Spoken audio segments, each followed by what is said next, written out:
जोड़ों का दर्द, हार्ट प्रॉब्लम, आंखों की परेशानी, डिप्रेशन, कहीं ढलती उम्र का असर तो नहीं।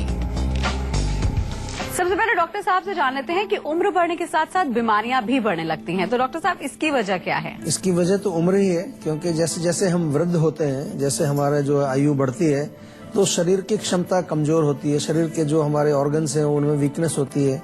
जैसे गाड़ी आपकी होती है तो गाड़ी जब पुरानी होने लगती है तो कई प्रकार की समस्या उसमें होती है। तो इसी प्रकार से हमारे शरीर में भी इसके जो शक्ति हैं, जो विभिन्न जो ऑर्गन्स हैं, उनका जो कार्य करने की जो उनकी क्षमता है उसमें धीरे धीरे कमजोरी आती है।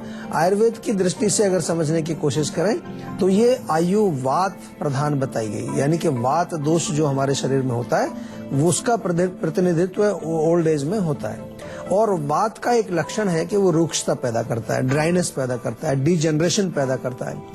लेकिन इसका मतलब ये नहीं है कि हमें बस ऐसे ही छोड़ देना है इसको।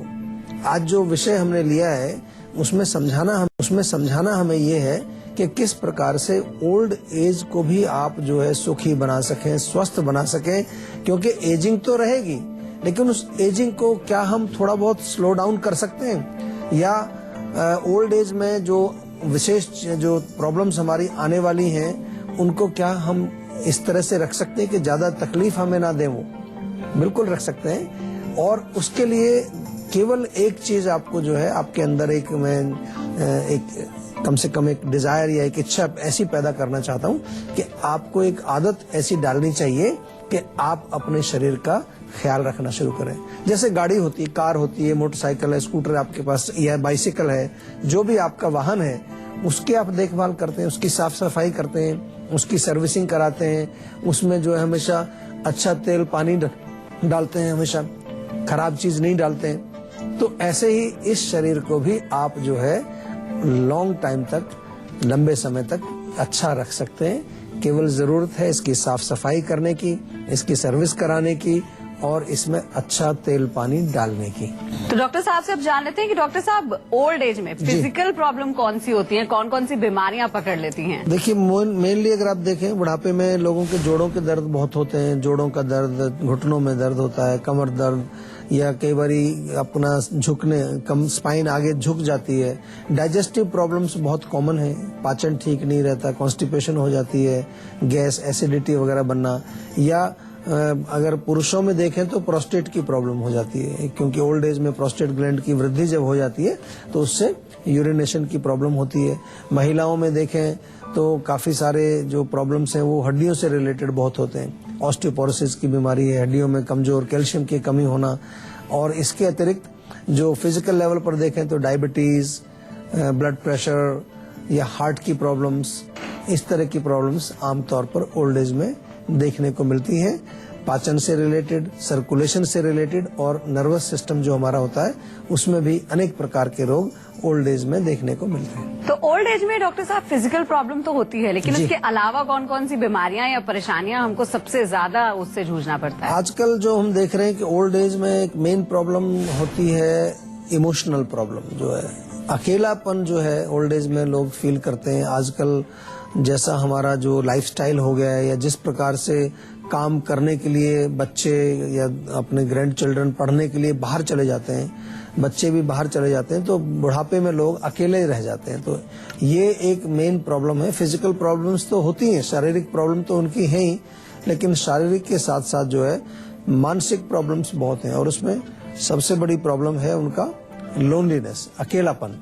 इसके अलावा डिप्रेशन, फियर बहुत बड़ा रहता है, एक डर रहता है कि भी बुढ़ापा आ रहा है, मृत्यु नजदीक आ रही है, तो एक तरह का डर जो है अंदर रहता है। और उस डर को लेकर के भी कई तरह की समस्याएं, थोड़ा भूलने की जो है अपनी जो मेमोरी पावर है जो वो कमजोर हो जाती है।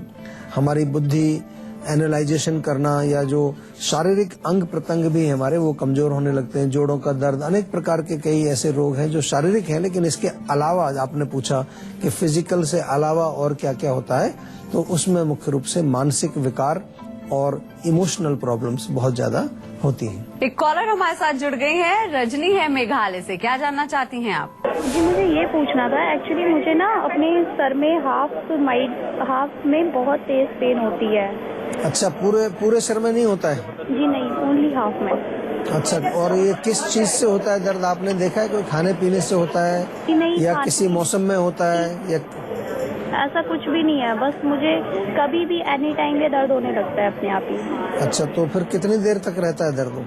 ये काफी देर तक रहता है। मैं दवाइयाँ भी इतनी खाती हूँ उसके टाइम पे, बट होता ही नहीं अच्छा, है। मतलब टेबलेट आपको लेनी पड़ती है उसके लिए? हाँ जी। कुछ उल्टी आने को होती है उस समय? उल्टी आती है? हाँ जी, उल्टी आने को मुझे होती है। अच्छा। देखिए, अगर आप डॉक्टर के पास जाएंगे तो शायद डॉक्टर ने बताया भी होगा, उसको माइग्रेन बोलते हैं। माइग्रेन में आधा सीसी दर्द इसको हिंदी में हम कहते हैं।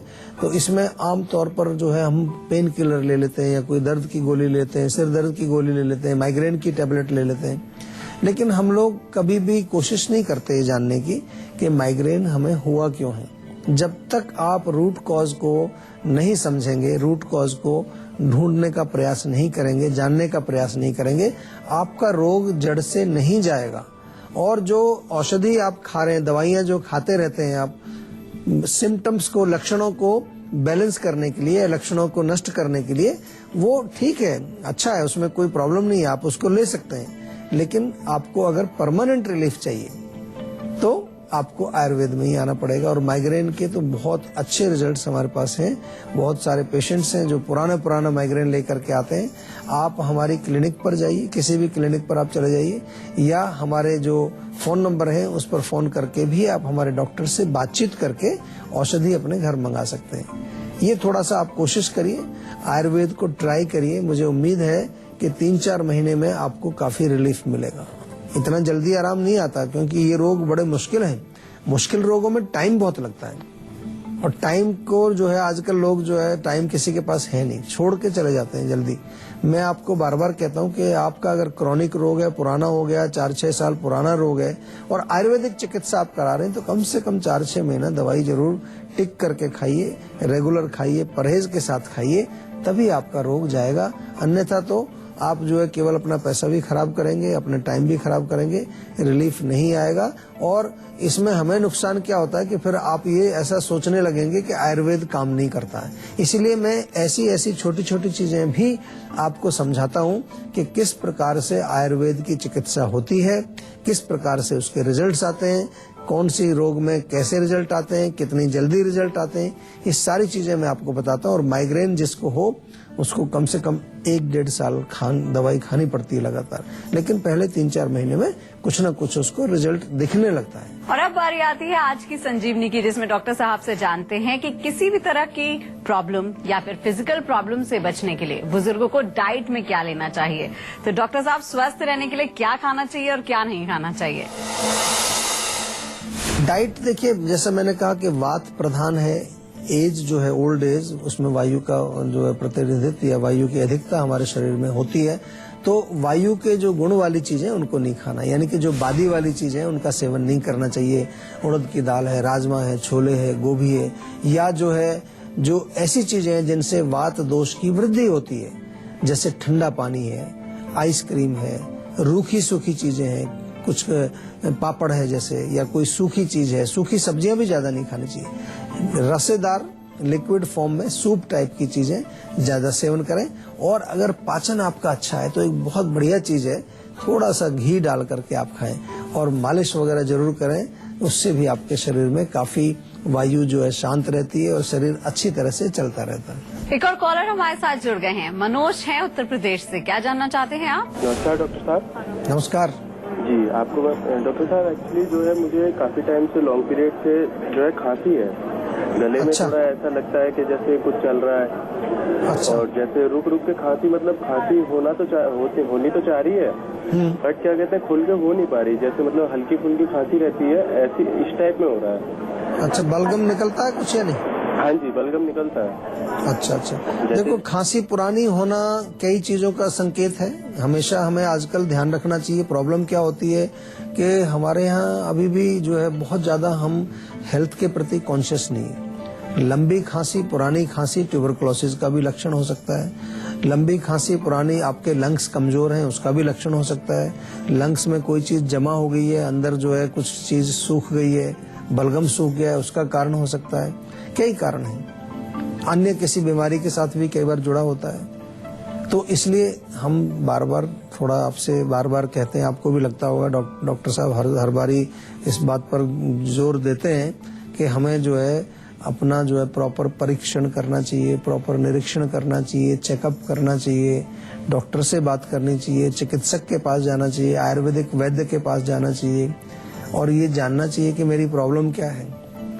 केवल दवाई नहीं लेना, दवाई तो मिल जाएगी, दवाई तो कहीं से भी मिल जाएगी आपको, लेकिन आयुर्वेद में हम आपको दवाई के साथ साथ जब आप जीवा में अगर आते हैं तो आपको दवाई भी देते हैं, औषधि जो आयुर्वेदिक होती है, आपको एक डाइट चार्ट बना के दिया जाता है बाकायदा कि क्या आपको खाना है क्या नहीं खाना है। इसके साथ साथ आपको अन्य कुछ भी जो है उपचार बताए जाते हैं कि एक्सरसाइज में क्या करना है, योगासन में क्या कर सकते हैं, प्राणायाम क्या कर सकते हैं, या फिर जो है इसके अलावा ये भी आपको समझाया जाता है कि आपके रोग का मूल कारण क्या है, वात है, पित्त है, कफ है, क्यों प्रॉब्लम है, कहीं ब्लॉकेज है, आम जम गया है। ये तमाम बातें जो है आयुर्वेदिक चिकित्सक जो आप यहाँ सुनते रहते हैं हमारे शो में, ये सारी बातें आपको हमारे चिकित्सक समझाते हैं, अच्छी तरह से बताते हैं। ओल्ड एज में अपने आप को फिट रखने के लिए एक्सरसाइज कर सकते हैं ताकि ये परेशानी ना हो। इसके लिए डॉक्टर साहब किन किन बातों का ध्यान रखना हमें जरूरी है? एक्सरसाइज करते समय देखिए, क्योंकि शक्ति उतनी नहीं होती है शरीर में, जो है कमजोरी है, वीकनेस है। कई बार लोग सोचते हैं कि पहले तो मैं 6 किलोमीटर की वॉक करता था, अभी तो मैं 1 किलोमीटर नहीं चल पाता हूँ। तो अपनी शक्ति के अनुसार ही आपको व्यायाम करना है। धीरे धीरे जैसे जैसे हमारी एज बढ़ती है तो हमारी शारीरिक शक्ति भी कमजोर होती है। तो आप जो है थोड़ी बहुत वॉकिंग करें जितना आप कर सकते हैं आसानी से। उसके अलावा आपको क्या करना है, स्ट्रेचिंग, बॉडी के जो जॉइंट्स हैं उनकी रोटेशन करें। थोड़ा कुछ योग के पोस्चर्स, योग आसन जो होते हैं उनको आप सीख सकते हैं, और प्राणायाम भी आपको बहुत लाभ करेगा। तो व्यायाम के रूप में आपको बहुत हेक्टिक एक्सरसाइज नहीं करनी है, बहुत ज्यादा जो है आपको ओवर एक्सर्शन शरीर को नहीं चाहिए। आपको केवल चाहिए जो आपके शरीर को आसानी से उसमें ब्लड सर्कुलेशन अच्छा रहे, टॉक्सिन्स बाहर निकल जाए, थोड़ा बहुत जो है आपका हार्ट रेट बढ़ जाए, जाके एक्सरसाइज आपके हृदय की हो जाए, इतना ही काफी है। एक कॉलर हमारे साथ जुड़ गए हैं, हेमंत है रायपुर से। क्या जानना चाहते हैं आप? जी, मेरी माता जी के पेट में बहुत दर्द रहता है, तो मतलब मैंने उनको बताया था कि इन डॉक्टर के पास चले जाओ, वहाँ पे हमारे आसपास के जो फेमस डॉक्टर है, लेकिन उनको आराम नहीं पड़ा। तो और मतलब धीरे धीरे और पेट में दर्द बढ़ता गया, और अब उनको पता नहीं कौन सी बीमारी की, कोई फ्लू के नाम से है, मेरे को पता नहीं, समझ में नहीं आता कौन सी बीमारी है। अच्छा, देखिए बीमारी आपको समझ नहीं आती, कोई बात नहीं, कोई घबराने की, बीमारी समझने का काम हमारा है। तो आप केवल इतना करेंगे कि आप जो भी डिटेल्स हैं या कोई रिपोर्ट्स हैं उनकी आप हमारे पास भेज दीजिए। आप आजकल फोन के माध्यम से व्हाट्सएप भी लोग भेज देते हैं, या ईमेल से भेज देते हैं, या बाय पोस्ट भी आप फोटोकॉपी करके उनकी हमारे पास रिपोर्ट्स भेज दीजिए, और हमारे डॉक्टर से बात कर लीजिए जरूर। या आपके सामने जब रिपोर्ट्स हों, उन रिपोर्ट्स को आप लेकर के जो उसमें लिखा है वो हमारे डॉक्टर को आप अगर कम्युनिकेट करेंगे तो उससे थोड़ा हमें समझ आएगा। पेट दर्द के बहुत सारे कारण हो सकते हैं, अंदर कोई गांठ हो सकती है, अंदर इन्फेक्शन हो सकता है, अंदर आम हो सकता है, अंदर कोई सूजन हो सकती है आंतों में। तो अनेक कारण होते हैं, और कारण को ही हमें निकालना है, कारण का निवारण ही चिकित्सा है, इसलिए हमें जानना जरूरी। तो आपसे निवेदन मेरा ये है कि थोड़ा सा हमारे किसी भी क्लिनिक पर जाएं या हमारी डॉक्टर से आप बातचीत कर लें, ताकि आपकी माताजी का रोग हम अच्छी तरह से समझ पाएं। अगर दर्द की जहां तक बात करते हैं, थोड़ा सा अजवाइन ले लीजिए, आधा चम्मच अजवाइन बहुत अच्छा फायदा करता है। आधा चम्मच अजवाइन 1 कप पानी में अच्छी तरह से उबाल लीजिए, 3-4 मिनट तक उबलता रहे। उसके बाद उस अजवाइन के पानी में थोड़ा सा नींबू का रस मिला करके, और चाहे थोड़ा काला नमक डाल करके, चुटकी भर काला नमक डाल करके उसको गरम गरम पिए, तो उससे उनको रिलीफ मिल जाएगा, पेट में दर्द में आराम आएगा। लेकिन जैसा मैंने कहा कि रूट कॉज को जानना बहुत जरूरी है हमारे लिए। रूट कॉज जब तक समझ नहीं आएगा, प्रॉपर इलाज उसका नहीं हो पाएगा। तो अगर आप भी चाहते हैं कि बीमारियां आपके पास ना पटके और आप फिट और हेल्दी बने रहें, तो आप इस नंबर पे कॉल करके 0129404004 पर अपना फोन नंबर जल्द से जल्द रजिस्टर करवा सकते हैं। उसके बाद डॉक्टर चौहान के पैनल के डॉक्टर आपको खुद फोन करके आपकी प्रॉब्लम को सुनेंगे, समझेंगे और सही सोल्यूशन बताएंगे। फिलहाल यहाँ पर वक्त हो गया एक छोटे से ब्रेक का। ब्रेक के बाद बारी है संजीवनी टिप्स की, जिसमें जानेंगे सेहत से भरपूर गुड़ की खूबियों के बारे में। इसीलिए आप कहीं मत जाएगा, देखते रहिए अपना मन पसंदीदा हेल्थ शो संजीवनी, ताकि स्वस्थ रहें आप।